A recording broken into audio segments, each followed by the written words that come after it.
काला साया।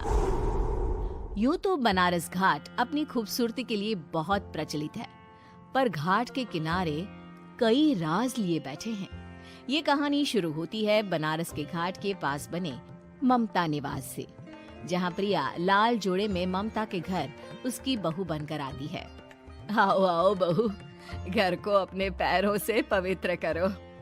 ममता घर की दहलीज पार कर ही रही होती है कि अचानक एक बहुत गंदी सी बास पूरे घर में फैल जाती है।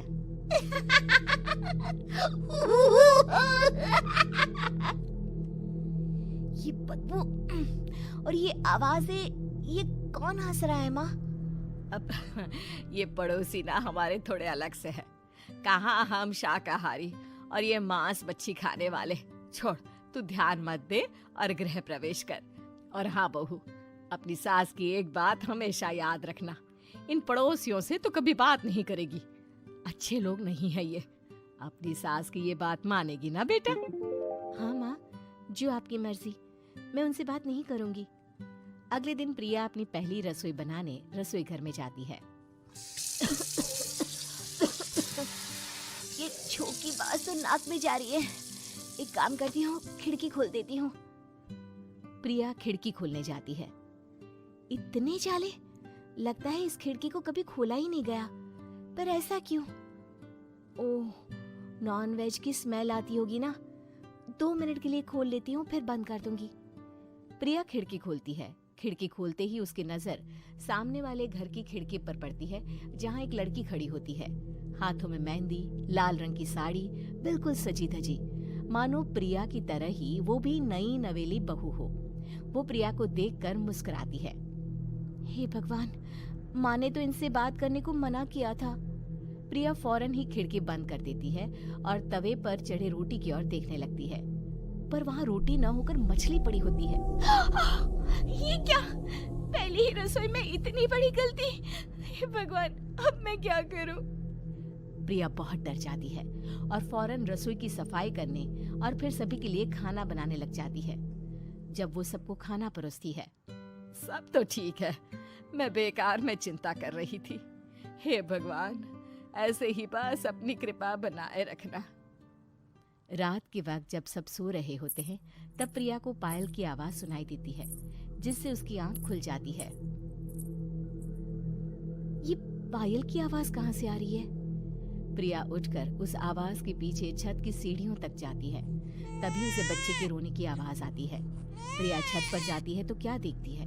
वही लाल साड़ी वाली लड़की अपनी गोद में एक नवजात बच्चे को घुमा घुमा कर सुला रही है। तभी प्रिया की नजर उसके पेट पर पड़ती है।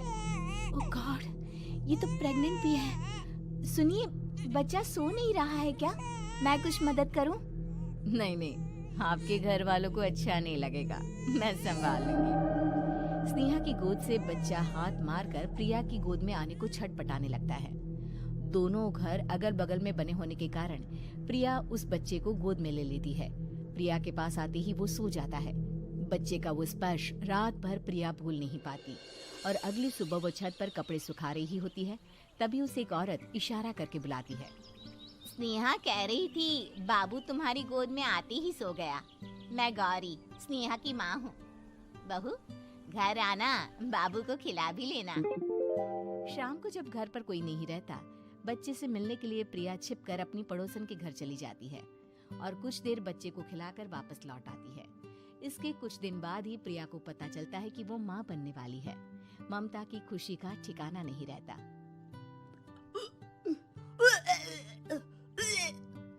माँ जी, पता नहीं क्यों उल्टी आ रही है। प्रिया भागती हुई वॉशरूम में जाती है तो हरे और लाल रंग की उल्टी करती है। उस उल्टी में से कीड़े निकलते हैं। ये क्या?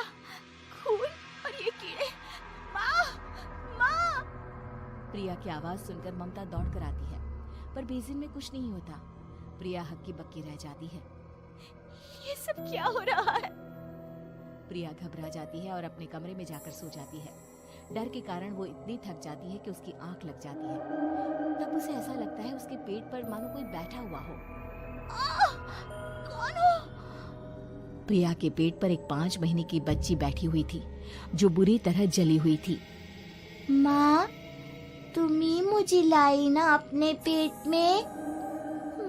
मैं तुम्हारी माँ नहीं हूँ। कौन हो तुम? माँ, देखो मैं जल गई बुरी तरह से। 6 महीने पेट में रहने को भी मुझे नहीं मिला। सहला दो ना माँ। बचाओ, बचाओ, माँ! ममता दौड़कर कमरे में आती है। प्रिया की बातें सुनकर वो सब समझ जाती है। तू कहीं बगल वाले घर में तो नहीं जाकर आई ना बहू? मुझे माफ कर दो, मैं गई थी माँ। उस घर में सब मरे हुए हैं बहू। कई साल पहले स्नेहा उस घर में बहू बनकर आई थी। कुछ ही दिन में वो एक बच्चे को जन्म देने वाली थी। पूरा घर बच्चे के आने की खुशी में खोया था कि एक दिन अचानक उस घर में आग लग गई। सब बुरी तरह जलकर मर गए। गौरी आज भी दादी बनने का इंतजार कर रही है और इसीलिए स्नेहा ने अपना अजन्मा बच्चा तुम्हारी कोख में डाल दिया। ममता ये कह रही होती है कि पीछे से उसके पैरों को एक बच्चा पकड़ लेता है। दादी, दादी। माँ, स्नेहा की गोद में यही बच्चा था। ये बच्चा कौन है फिर? तेरी मौत है। तेरी भी दादी। जिस चीज का ममता को डर था वही हो गया। ममता निवास के ऊपर मौत ने चादर बिछा दी थी। प्रिया का पेट ऐसे बढ़ जाता है मानो 9 महीने का हो। 2 हाथ उसके पेट से बाहर निकलते हैं। बहू, संतोष को फोन कर, किसी पंडित जी को बुला बहू। प्रिया का पति भागता हुआ घर आता है। ये तो होना ही था माँ। तेरा पाप तेरे सामने आ गया तो तू सह नहीं पा रही है। स्नेहा घर में आग लगी नहीं थी, माँ ने लगाई थी, प्रॉपर्टी की लालच में। और वो बच्चा मेरी पहली पत्नी का बच्चा है, मेरा बेटा, जो कि उस आग की चपेट का शिकार हो गया था। मैंने तुमसे ये सब माँ के कहने पर छुपाया था। मुझे माफ कर दो प्रिया। तुम अगर चाहो तो यहाँ से जा सकती हो। मैं तुम्हें किसी भी बंधन में रखना नहीं चाहता। मेरी शादी हुई है आपसे, मैं आपको छोड़ नहीं सकती, पर उससे पहले हमें स्नेहा, उसकी माँ और बच्चे की आत्मा की शांति करवानी होगी। संतोष और ममता गौरी के घर जाते हैं। अंदर सब कुछ जला हुआ होता है। जमीन पर जली हुई लाशें बिखरी हुई थी। ममता रो रो कर अपने करने की माफी गौरी से मांगती है। प्रिया स्नेहा के घर वालों का अंतिम संस्कार करवा देती है और ममता निवास फिर से आत्माओं के साए से मुक्त हो जाता है।